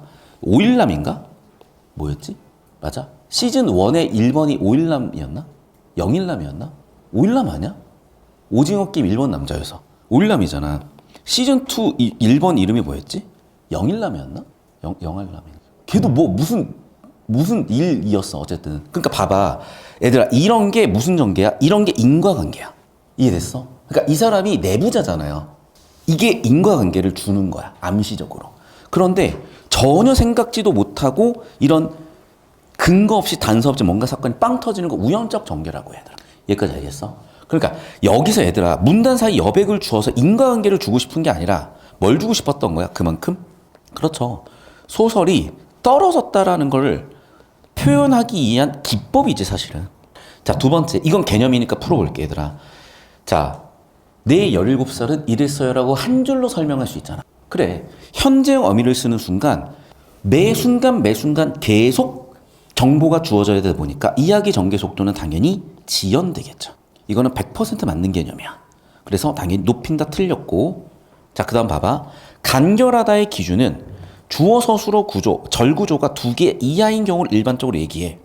그런데 간결하다가 판단하기 애매하면 뒤쪽 가지고 보셔야 돼. 과거를 담담하게 표현했냐. 자, 얘한테는요 인생의 시작이에요. 근데 B를 봐.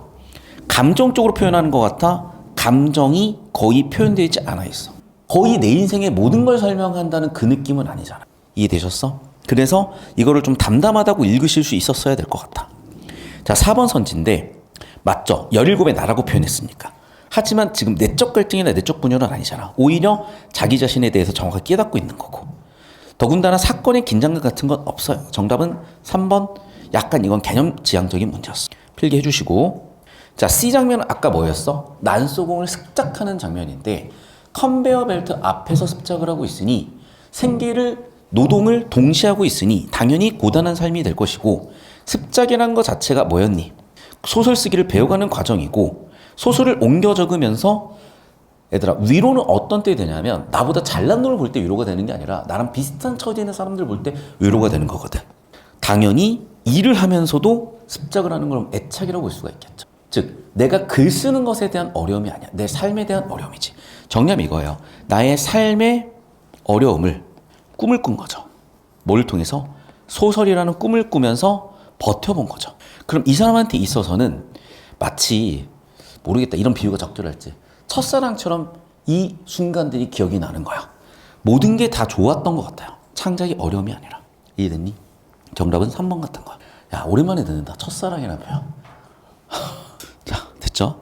넘어가서 26번 볼게요. 자, 봐. 자, D는 뭐야? 그렇지, 창작 동기잖아. 여러분 내가 아까 얘기했지. 나는 싸이라니까. 아, 진짜 외국 나가면 싸이냐고 물어봐요. 강남스타일 한번 불러보래요. 진짜야. 그럼 봐봐. 여기도 마찬가지야. 이 사람들 왜 여기서 별산대 놀이하겠대? 박수 받겠대. 답 나왔네. 몇 번이야? 4번이죠. 우리가 노는 목적이 뭐야? 박수 받는 거죠. 이해됐니?